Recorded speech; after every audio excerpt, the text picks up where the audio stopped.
ihtiyacımıza göre, fiyatına göre bakıyoruz işte. Biraz bahseder misin? Mesela nasıl bir bilgin var?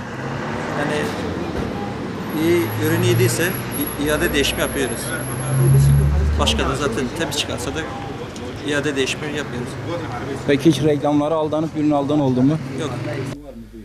Yani tüketici hakları hakkında çok bir bilgim var diyemem ama garantisi olup olmadığını sorarım. Bir ürün alırken ihtiyacım olmazsa almam. İhtiyaçtan dolayı alırım ürünümü.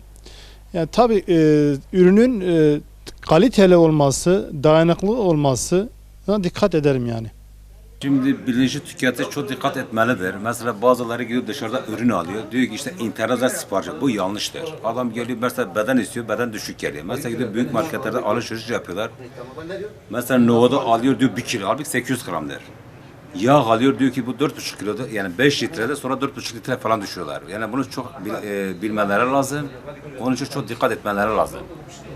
Artı bir de şu var, mesela her yerde de ürün alınmaz. Aldığı yerde de garantisi olacak.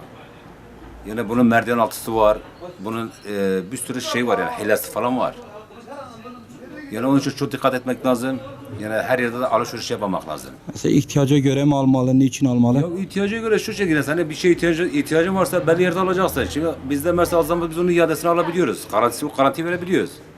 Adam götürdü bir üründe bir sıkıntı varsa geri getirip tekrar yenisini aynısını alabiliyor. Ama başkadan onu alma şansı yok.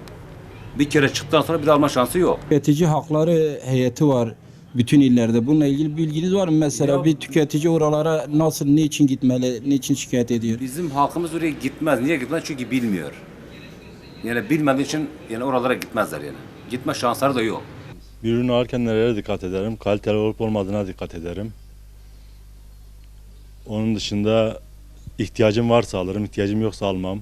Bir ürünü aldığım zaman 7 gün içinde geri iade hakkımın olduğunu biliyorum. Gizli bir özrü varsa bu iademin 2 yıla kadar çıktığını biliyorum. Tüketici hakları heyeti var. Gerektiğinde oraya vurulacağını biliyoruz. Ürünün kalitesine, servis garantisine